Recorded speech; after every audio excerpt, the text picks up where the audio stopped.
देखो एक बात मैं कहा करता हूं, भगवत दर्शन आप क्या समझते हो? आंखों को दिखेंगे ठाकुर जी? नहीं, अनुभूति, अनुभव, अनुभव ज्यादा प्रधान होता है ठाकुर जी का। सूरदास जी पे तो नेत्र ही नहीं थे, तो क्या उनको ठाकुर जी दिखते नहीं थे? और जैसा सूरदास जी ने ठाकुर जी के श्रृंगार का वर्णन किया, कोई नहीं कर पाए, आंख वाले नहीं कर पाए जैसा सूरदास ने किया। आज हरि देखे नंगम नंगा, सूरदास जी गा रहे हैं। रोज जाते हैं मंदिर में, जाके गा देते हैं आज ठाकुर जी का श्रृंगार कैसा। एक दिन पुजारी जी बोले, सूरदास हमको लगता तुक्का मारता है, ये जो पोशाक बोलता है उस दिन वही पोशाक पहनी होती है ठाकुर जी ने, और हमको लगता है कि सूरदास के हृदय में ठाकुर जी दिखते हैं। आज हम ठाकुर जी को पोशाक ही नहीं पहनाएंगे, केवल कॉपीन पहन करके ठाकुर जी खड़े हैं। हमारे राधारमण जी पहनते हैं, गर्मियों में दर्शन करो कछु ना पहने, केवल एक कॉपीन पहन के आ जाते हैं। उसमें भी कितने प्यारे लगते हैं ठाकुर जी। सूरदास जी महाराज लेके पहुंच गए पेटी, आज कुछ नहीं, कॉपीन पहनी है, मोतियों की माला पहनी, और कोई श्रृंगार नहीं। सबसे प्यारा श्रृंगार होता है ठाकुर जी का, जब कुछ नहीं पहनते, केवल एक माल में घूमते रहते हैं। सूरदास जी महाराज जैसे ही कपाट खोले, गोसाई जी बोले, सूरदास जी कैसे लग रहे हैं आज ठाकुर जी? सूरदास जी बोले, आज तो बहुत ही प्यारे लग रहे हैं। बोले, बताओ तो कैसे लग रहे हैं? नेत्र नहीं है सूरदास जी के पास। सूरदास जी अपनी पेटी पे हाथ रख के पहले तो थोड़ी देर रो लिए, नेत्रों से आंसू आ गए, और फिर अश्रु पहुंच करके बोले, मोतिन माल गले उर साजे, मोतिन माल गले उर साजे, छवि के उठत तरंगा, आज हरि देखे नंगम नंगा, देखे नंगम नंगा, आज हरि देखे नंगम नंगा। नेत्र नहीं है सूरदास जी के पास, और हम यहां देखने की बात करते हैं। ठाकुर जी अनुभव होते हैं, सदा याद रखना, अनुभूति होती है ठाकुर जी की। कभी मोर पिच्छ जैसी अनुभूति होगी, कभी श्याम वर्ण की अनुभूति होगी, कभी सुगंधी की अनुभूति होगी, कभी अत्यंत सुख की अनुभूति होगी, कभी नेत्रों से अविरल अश्रुधार गिरने की अनुभूति होगी। मतलब एक विचित्र सा स्वभाव व्यवहार बनता चला जाएगा आपका। समझ जाओ कृष्ण मिले हैं, कृष्ण प्राप्त हो रहे हैं। रसखान वृंदावन जाकर के क्या स्थिति हो गई उनकी,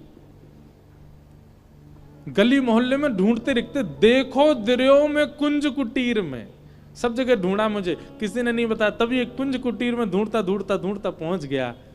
रयो पलोटत राधिका पायन, किशोरी जी के चरणों में बैठे हुए मैंने उनको देखा।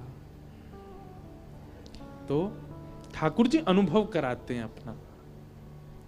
प्रत्यक्ष दर्शन करने की हमारी इतनी योग्यता नहीं। हम संसार के किसी सुंदर व्यक्ति को देख लें तो उस पर मोहित हो जाते हैं, इतनी जल्दी तो हमारे अंदर मोह प्रकट हो जाता है।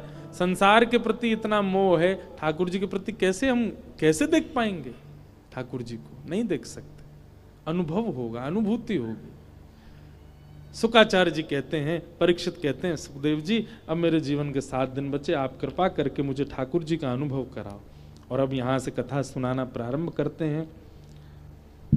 ले 5 तो बजे ही गए यहीं पे ही। अब लाल जी को जन्म करना है हमें। आगे बंधुओं कई भाव सुनाए गए, सृष्टि का प्रसंग सुनाया गया, उद्धव विदुर संवाद सुनाया गया, श्री कपिल देवूति संवाद सुनाया, और तत्पश्चात श्री ध्रुव जी महाराज का चरित्र आता है। इतने सुंदर सुंदर प्रसंग हैं, सब में इतनी गहरी और अनूठी बातें हैं, पर समय की बाध्यता हमारे लिए। भगवान कपिल ने देवहूति माता को ज्ञान उपदेश किया। अच्छा, कपिल देवहूति संवाद का एक प्रसंग सुन लेते हैं, उसके बाद हम सीधे हनुमान जी की तरह छलांग मारेंगे। देवभूति माता कहती हैं, भगवान आपके कितने प्रकार के भक्त हैं और आपको कितने, उनमें से कौन से प्रिय लगते हैं।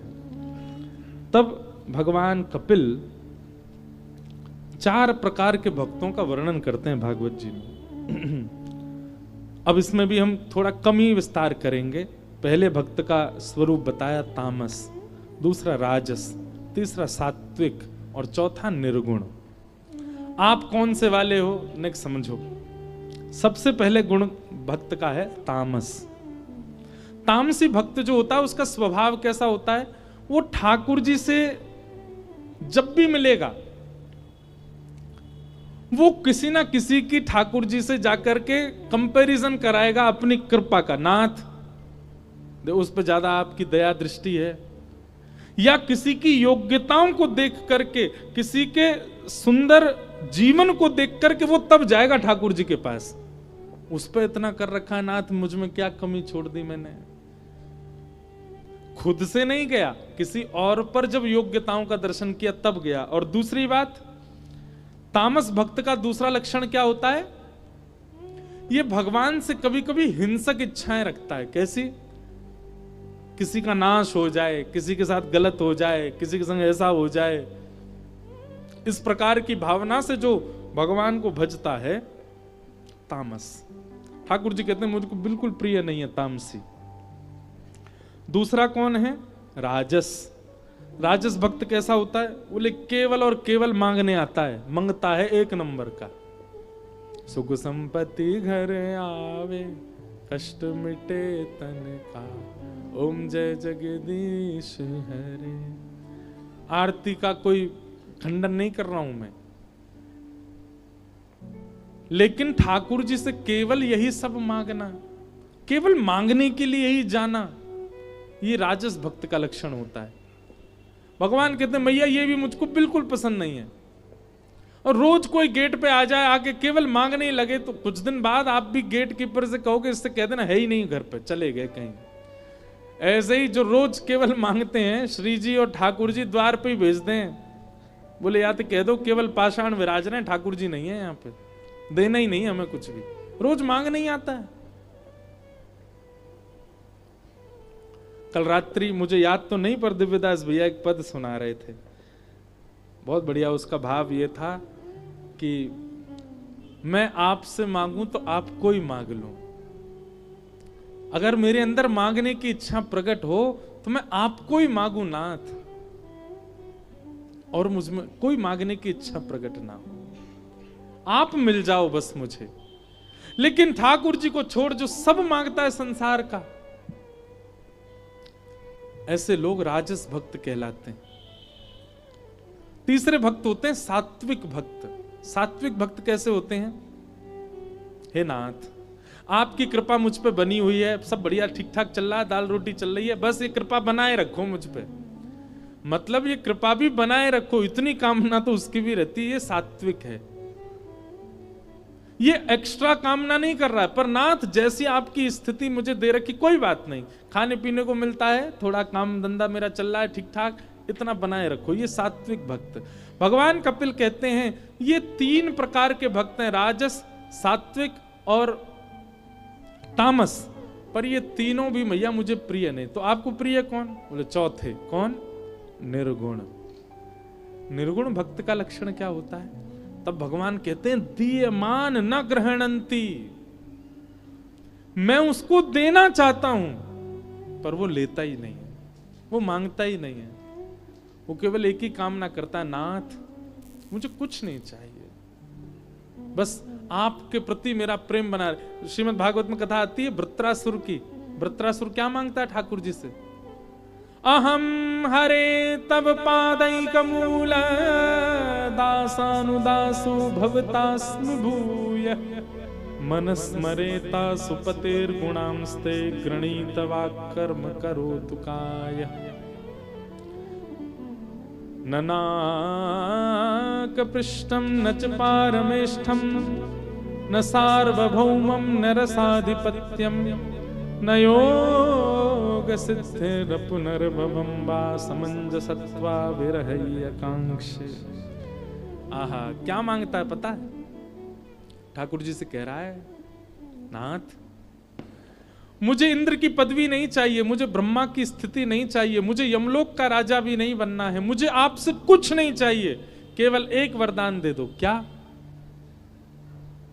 मेरे चित्त में आपके प्रति अनंत विरह हो जाए, मैं आपकी याद में तड़पा करूं, आपके लिए रोया करूं, आपकी याद मुझे आया करे। नाथ, ऐसी कृपा कर दो।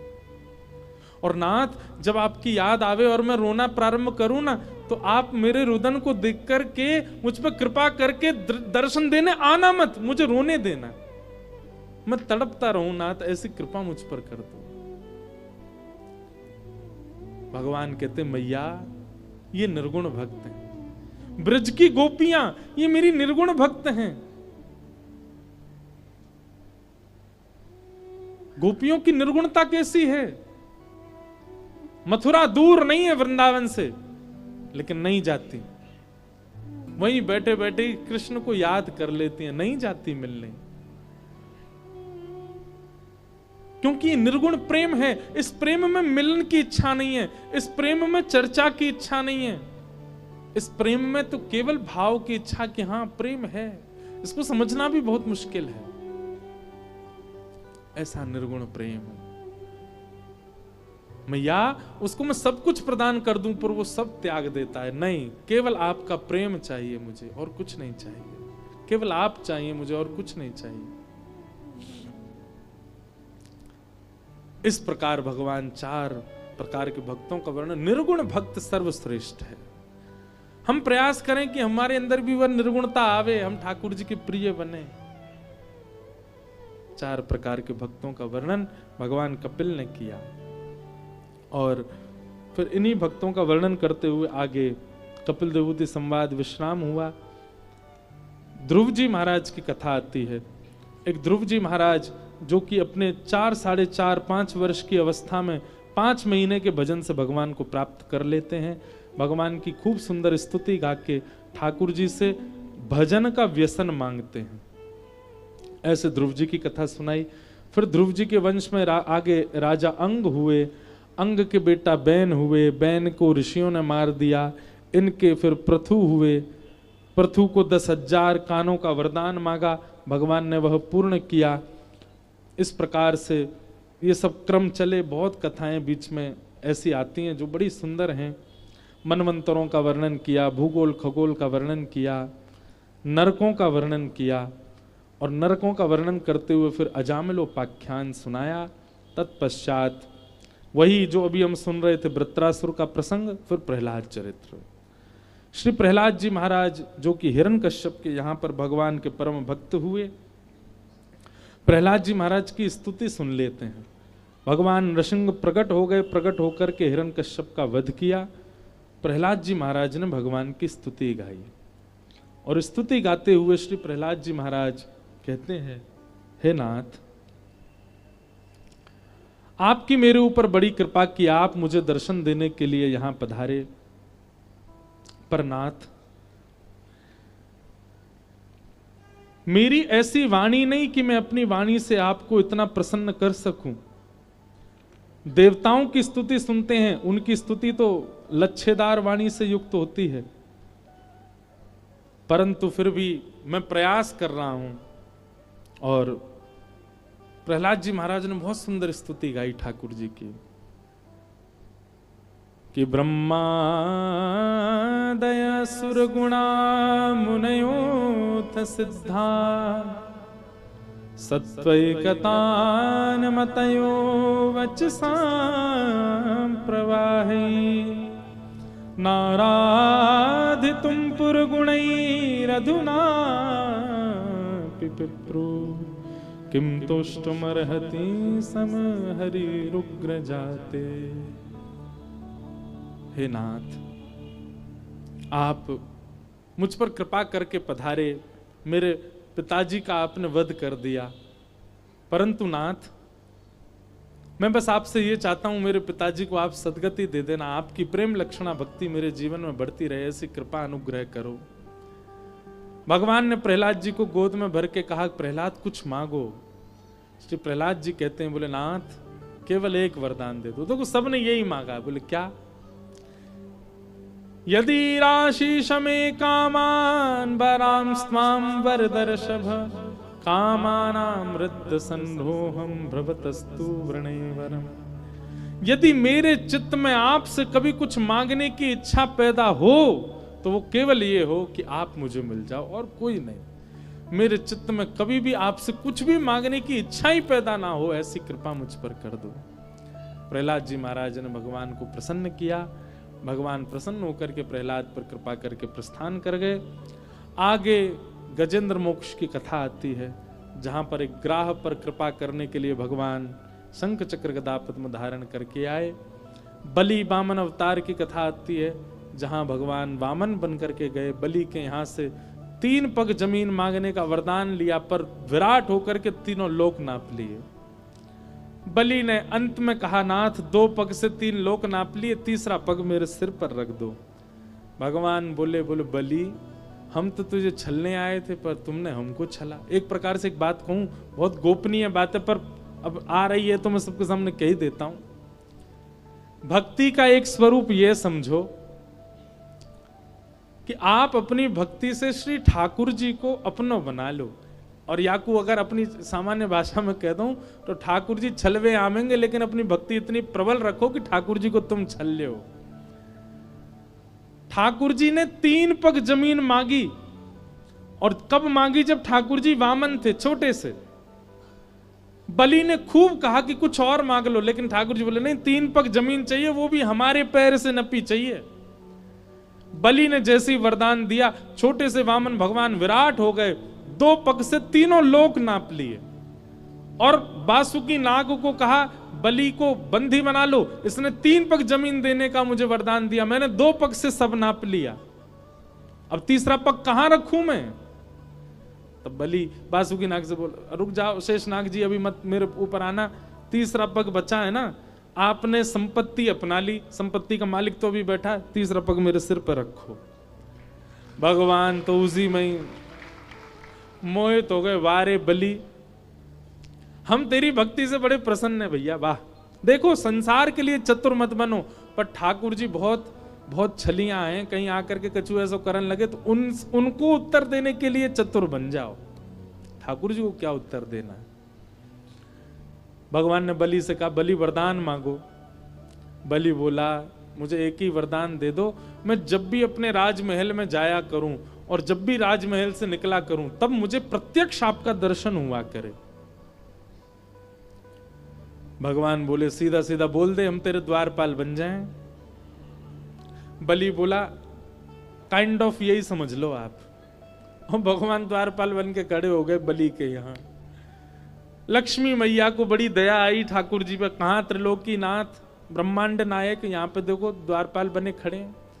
लक्ष्मी जी बोली, चलो, काय खड़े? बोले, नहीं, मैंने भक्त को वचन दिया है, मैं राक्षसों को दिए वचन तोड़ सकता हूं, सामान्य को दिए वचन तोड़ सकता हूं, देवताओं को दिए वचन भी तोड़ सकता हूं, पर भक्त को दिया वचन नहीं तोड़ सकता, मैं तो यहीं खड़ा रहूंगा। लेकिन आप ही कोई युक्ति करो, हमको ले चलो यहां से। लक्ष्मी जी एक सामान्य सी कन्या का रूप धारण करके भीतर गईं और बलि के यहां जाकर के कहा कि हे राजन, मुझे आपसे कुछ चाहिए। बलि बोला, मांगो। बोले, मैं अकेली बहन हूं, मेरा कोई भाई नहीं है, मैं आपको अपना भाई बनाना चाहती हूं। बलि बड़ा प्रसन्न हो गया, बोले, आहा, बड़ी कृपा, हमारी भी कोई बहन नहीं है, लाओ हमको रक्षा सूत्र बांध दो। और रक्षा सूत्र बांध दिया। बांध करके बलि ने कहा, अब तुम हमारी बहन हो गई हो, तुम कुछ मांगो, हम तुमको देंगे। तुरंत लक्ष्मी जी बोली, आपका जो द्वारपाल है ना, इससे हमारा ब्याह करा दो, इससे हमारा विवाह हो जाए। बलि महाराज बोले, अरे वो द्वारपाल नहीं है, साक्षात त्रिलोकीनाथ हैं। तुरंत लक्ष्मी जी अपने रूप में आ गई। बोले, हम भी सामान्य कन्या नहीं है, हम भी लक्ष्मी हैं, अपने पतिदेव को मांगने आई है, काय को द्वारपाल बना रखा है उनको। बोले, एक शर्त पे। बोले, किस शर्त पे? बोले, आप दोनों को एक बार मेरे सन्मुख युगल रूप में खड़े होकर के मुझे आशीष देना होगा, तभी मैं ये संभव करूंगा। लक्ष्मी नारायण भगवान दोनों ने बलि को आशीष दिया और तब भगवान पुनः अपने लोक को प्रस्थान करे। बंधुओं, एक प्रकार से भक्त चरित्र हैं क्या? भक्त वही है जो ठाकुर जी को लूट ले। पहले खुद को लुटवा दे पूरा, और जादना ठाकुर जी मिले ठाकुर जी को लूट ले, ठाकुर जी को अपनो बना ले, ठाकुर जी को भी छल ले, वही भक्त है। इस प्रकार बलि वामन कथा सुनाई गई। हम बड़े सूक्ष्म में आज तो बहुत ही भगा रहे हैं, इतनी तो कभी नहीं भगाई हापुड़ में, क्योंकि बड़ी आराम आराम से कह भी रहे हैं कथा, कल से बिल्कुल आराम से चलेगी। तो फिर क्या हुआ, बलि वामन अवतार हुआ, उसकी कथा सुनाई। आगे फिर कई राजाओं के प्रसंग सुनाए गए, गंगा जी का अवतरण सुनाया गया, सूर्यवंश के राजाओं की कथा सुनाते हुए यहां पर प्रभु श्री राम का प्रादुर्भाव बताया। राजा रामचंद्र भगवान की। आज सुबह हम और महाराज जी बैठे थे, इतने राम जी के चित्र आए आज, और मैं महाराज जी को बार बार देखूं, मैंने महाराज जी आज राम जी बहुत आ रहे हैं।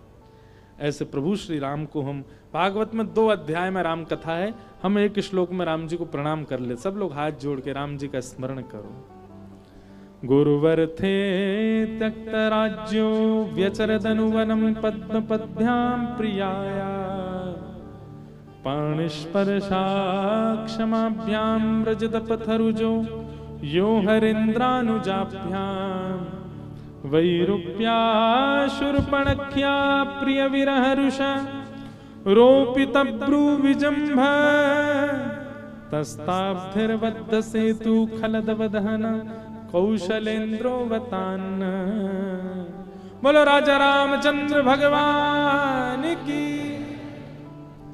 भागवत जी की राम कथा बहुत सुंदर है, 2 अध्याय में, छोटी सी है पर बहुत सुंदर है। छोटी छोटी बातें हैं राम कथा की भागवत जी में।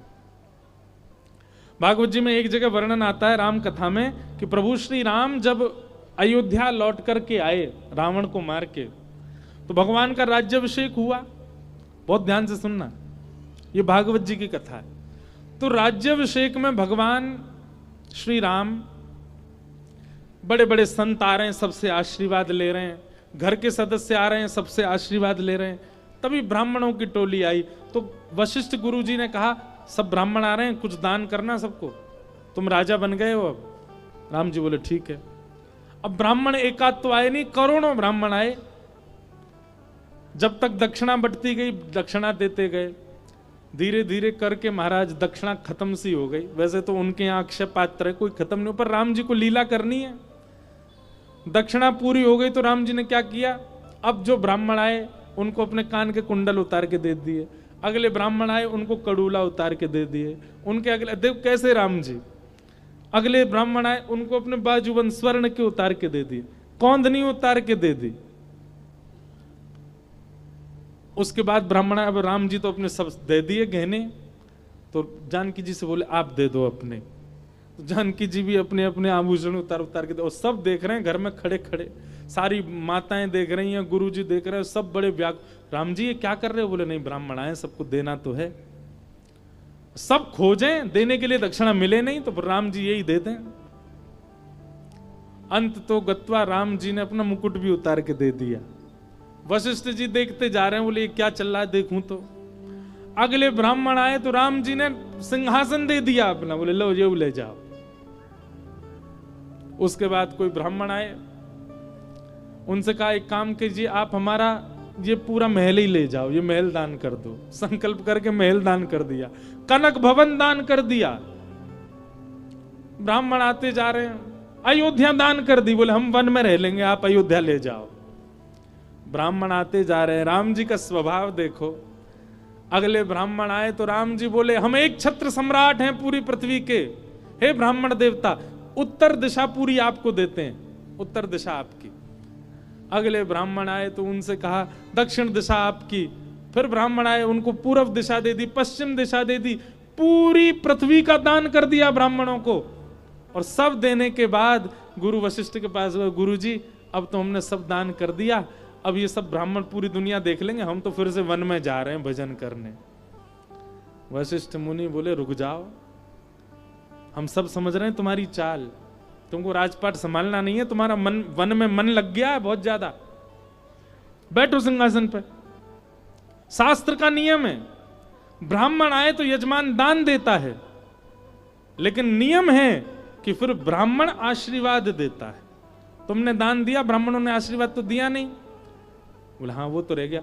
वशिष्ठ मुनि ने सारे ब्राह्मण बुलाए और सब ब्राह्मणों से कहा सुनो, राम जी ने जितना दान किया है इसमें एक एक सोने की मोहर बढ़ा के राम जी को ही आशीर्वाद में दे दो। कुंडल वापस गए, कड़ूला वापस गए, सिंहासन वापस गया, मुकुट वापस गया। सीधी बात भागवत जी में शुक्राचार्य जी कहते हैं राम जी ने अपने संपूर्ण राज्य को ब्राह्मणों का प्रसाद बनवाया, तब उस पर विराजमान हुए। ब्राह्मणों को देख करके तब स्वीकार किया। ऐसे प्रभु श्री राम इतने इतने भोरे। हमारे लाल जी तो फिर भी नेक नटखट हैं, राम जी तो बहुत ही भोले, बहुत सरल है। ऐसे प्रभु श्री राम को हम प्रणाम करते हैं। अब आती है कृष्ण लीला। संपूर्ण यदुवंश की चर्चा सुनाने के बाद, चंद्रवंश की चर्चा सुनाने के बाद अब दसम स्कंद प्रारंभ होता है। 2 श्लोकों में कृष्ण कथा सुना करके श्री शुक्राचार्य जी मौन हो गए। भगवान ने मथुरा में जन्म लिया, गोकुल में लीला की, वृंदावन में लीला की, मथुरा जाके कंस को मारा, द्वारिका चले गए, 16,108 ब्याह किए और भगवान अपनी लीला पूरी करके प्रस्थान कर गए। परीक्षित जी महाराज ने चरणों में प्रणाम करके कहा भगवान आप इतनी सूक्ष्म में कृष्ण कथा मत सुनाओ। आपने सारी लीलाएं सूक्ष्म में सुनाई, विस्तार से सुनाई, मुझे सब मंजूर है, पर कृपा करके कृष्ण चरित्र वो हैं कृष्ण जिन्होंने मेरी मां के गर्भ में आके मेरी रक्षा की थी। मुझे तो याद भी नहीं उनका रूप कैसा था, मैंने तो केवल सुना उनके रूप गुण स्वभाव को। कृपा करके आप उनकी कथा इतनी सूक्ष्मता से मत सुनाओ। मैं जानना चाहता हूं, मैं उनको देखना चाहता हूं, वो कैसे थे, उनका जन्म कैसे हुआ, उनकी लीलाएं कैसी हैं। कृपा करके मुझे विस्तार से सुनाओ इनके बारे में। तब शुक्राचार्य जी महाराज कहते हैं परीक्षित तुम 4 दिन से बिना कुछ खाए पिए बैठे हो, कुछ खा लो, थोड़ी देर आराम कर लो। लगातार कथा चल रही है, थोड़े थक गए होंगे, थोड़ा विश्राम कर लो। परीक्षित कहते हैं भगवान अब मुझ पर समय नहीं है, 7 दिन का जीवन बचा है मेरा, ये भी खाने पीने सोने में व्यर्थ कर दूं मैं? और सबसे बड़ी बात, आपके मुख से जो कथा चल रही है ना, इस कथा को सुनने के बाद सामान्य व्यंजन की भूख मुझे अब लगती नहीं है। अब कृपा करके ये कथा प्रसाद ही मुझको पवा दीजिए, आप सुनाइए। यहां पर एक बात सुखदेव जी कहते हैं, जब ऐसी ललक कृष्ण लीला के प्रति हो कि भोजन बिसर जाए, निद्रा बिसर जाए, देहाभिमान शून्य हो जाए, तभी वह व्यक्ति ब्रज का अधिकारी बनता है, मतलब ब्रज की लीला सुनने का अधिकारी बनता है। जहां उसको कहीं ना कहीं देह अभिमान, इंद्रिय अभिमान है, वो ब्रज लीला में प्रवेश नहीं कर पाएगा। राजन अब तुम पूर्ण रूपेण ब्रज के हो चुके हो, ब्रज के लायक हो चुके हो, अब तुम्हें मैं ब्रज की लीला सुनाऊंगा। कंस की चाचा की बहन है देवकी, वो अपनी बहन देवकी का विवाह वसुदेव जी से करता है और अपनी बहन को विदा करने स्वयं जाता है। तभी आकाशवाणी होती है और आकाशवाणी में देवता कहते हैं अरे कंस, जिस बहन को विदा करने जा रहे हो इसी का अष्टम गर्भ तुम्हारा काल होगा। अपने काल को जन्म देने वाली जान करके देवकी का सर धड़ से अलग करने का प्रयास करता है। तभी वसुदेव जी चरण पकड़ लेते हैं और कहते हैं जितने बालक होंगे हम सब आपको दे देंगे, पर अपनी बहन को मत मारो। 6 बालकों की हत्या कंस ने कर दी। 7वें बालक के रूप में श्री बलराम जी महाराज मैया के गर्भ में आए। कुछ महीना ही रहे, लेकिन भगवान की आज्ञा से, योग माया की कृपा से श्री बलराम जी महाराज कुछ माह देवकी मैया के गर्भ में रहने के बाद रोहिणी जी के गर्भ में स्थानांतरित हो गए। इसीलिए वे दोनों के पुत्र हैं। और कंस को खबर मिली कि देवकी मैया तो 7वां बालक गर्भ में ही नष्ट हो गया, अब आ रहा 8वां बालक। दूसरे कारागृह में ले गए, जहां ज्यादा सैनिक हैं, जहां ज्यादा बेड़ियां हैं, जहां पर ज्यादा ताले लगे हुए हैं, कहीं भाग ना जाए मेरा काल निकल के। एक बात बताएं बंधुओं, संसार का एक स्वभाव है, जिस वस्तु से आपको बहुत ज्यादा भय होता है ना, वो कभी ना कभी आपके सामने प्रस्तुत हो ही जाती है। वो नहीं भी होगी तो प्रस्तुत हो जाएगी। संसार का पता नहीं क्या नियम जैसा है। कंस इतना भयभीत था, रात भर नींद नहीं आती थी, पर भादों की अष्टमी को कंस को बड़ी गहरी नींद आई और रात्रि के मध्य चंद्रमा हुए हैं, मंदम मंदम मंदम जलधरा गिर रही है, पवन मंदिराचल पर्वत की चंदन की सुगंधी लेकर के बह रही है। आज सबको बड़ा सुख जैसा लग रहा है। सब गहरी निद्रा में सोए, सारे सैनिक सोए, दरबान सोए, कंस सोए, मथुरा नगरी सोई, गोकुल वृंदावन सब सो रहे हैं। आज सबको गहरी नींद आई है। क्यों गहरी नींद आती तब है जब परम शांति हो चित्त में। और आज क्योंकि ठाकुर जी आने वाले हैं तो परम शांत वातावरण हो चुका है। मंदम मंदम जलधारा गिर रही थी और जैसे ही मध्य रात्रि हुई, कंस के कारागृह में देवकी मैया के गर्भ से दिव्य तेज प्रकट हुआ और शंख चक्र गदा पद्मधारी श्रीमन नारायण कृष्ण रूप धारण करके प्रकट हो गए। बोलो बाल कृष्ण लाल की जय। बंधुओं, भगवान का दर्शन करो, कैसे हैं सब लोग हाथ जोड़ के वंदन करो। तम अद्भुतम बालकमम्बुजे क्षणम चतुर्भुजम शंख गदायुधायुधम श्रीवत्सलक्ष्मं गलसौभकोस्तुभं पीतांबरं सांद्रपयोधसौभगम्। ठाकुर जी चतुर्भुज रूप में आए हैं, लेकिन विराट रूप नहीं है ठाकुर जी का, छोटे से बालक हैं। पीतांबरी पहन करके आए हैं, गले में कौस्तुभ मणि पहन रखी है ठाकुर जी ने। पीतांबरी पहन के, मणि पहन करके, शंख चक्र गदा पद्म हाथ में लेकर के साक्षात श्री ठाकुर जी प्रकट हुए, लेकिन नन्हे से बालक ही हैं, विराट नहीं है। देवकी मैया ने दर्शन करके कहा, ठाकुर जी आप पधारे, बड़ी कृपा, पर आप लाला बन के क्यों नहीं आए, इतने बड़े से बन के क्यों आए हो? बोले मैया शंख चक्र लेके आए हैं हम तो, क्योंकि यही हमारा स्वरूप है। देवकी मैया बोली कृपा करके नेक्स्ट से बन जाओ ना, गोद में लेके दुग्ध पान कराना है आपको। ऐसे गोद में लेने में बड़ी बड़ी अटपटाहट हो रही है बड़ी हिचकिचाहट होती है। ठाकुर जी बोले तो ठीक है, हम 2 भुजा अंतर ध्यान कर दे रहे हैं, वस्त्र उतार दे रहे हैं, मणि अंतर ध्यान कर, नन्हे से बालक बन जाएं। बोले हाँ बिल्कुल शिशु के भांति लीला करो। और ठाकुर जी नेक्स्ट से बन गए। वसुदेव जी को आज्ञा कर दी, आप हमको डलिया में लेटा करके ले जाना, और गोकुल में अभी अभी यशोदा मैया ने लाली को जन्म दिया, वहां हमको सुला देना, लाली को ला करके कंस को दे देना। वसुदेव जी बोले कैसे संभव होगा, हथकड़ियां बेड़ियां, इतने सैनिक दरबान। भगवान बोले आप हमारा आश्रय लेके तो देखो, हमारे आश्रय लेते ही आपके सारे बंधन टूट जाएंगे। भक्त भय करता है कि मैं ठाकुर जी की शरण में कैसे जाऊं, अभी बहुत बंधन हैं। मैं कथाओं में कहा करता हूं बंधुओं, बंधन छूटे तब मैं ठाकुर जी के पास जाऊं, ऐसी भावना मत रखो। बंधन सहित चले जाओ, ठाकुर जी तोड़ देंगे सारे बंधन जितने लगे हैं। कछु जिम्मेवारी ने ठाकुर जी पे छोड़ दो, सबरी जिम्मेवारी अपने ऊपर ही लोगे। बंधनों में ही छुड़वाऊंगो, संसार से मैं ही निवृत्त होऊंगो, जितने भोग विलास हैं ये मैं ही छोड़ूंगो। अरे कछु तो ठाकुर जी पे छोड़ो, बंधन युक्त चले जाओ ठाकुर जी के पास, ठाकुर जी सब छुड़वा देंगे। हरिराम व्यास जी के चरित्र में आता है, श्री हरिराम व्यास जी वृंदावन चले गए,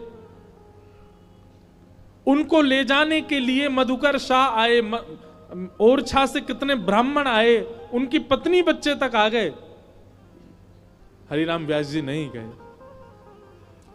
अंत तो गत्वा ओरछा के राजा मधुकर शाह ने जाकर के श्री हितरवंश महाप्रभु जी से कहा, बोले आप आज्ञा कर देंगे तो इनको जाना पड़ेगा।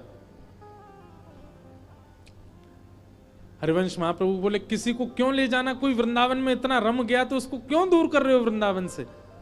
मधुकर शाह जी बोले यदि ये वृंदावन में रहेंगे तो अकेले अपना कल्याण करेंगे, परंतु ये ओरछा चले जाएंगे तो इनके सानिध्य में ना जाने कितनों का कल्याण होगा।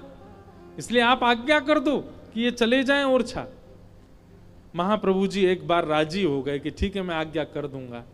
लेकिन जैसे ही हरिराम व्यास जी को पता चला कि आज महाप्रभु जी आज्ञा कर देंगे वृंदावन छोड़ने की, मुंह पे काली पोतली और महाराज ब्रजरज में लेट लेट के रोने लगे और कहे हे वृंदावन, मैं सबकी आज्ञा को ठुकरा सकता हूं पर गुरुदेव की आज्ञा तो नहीं ठुकराऊंगा। अगर उन्होंने कह दिया कि जाओ ओरछा तो मुझे जाना पड़ेगा, मुझसे कोई अपराध बन गया।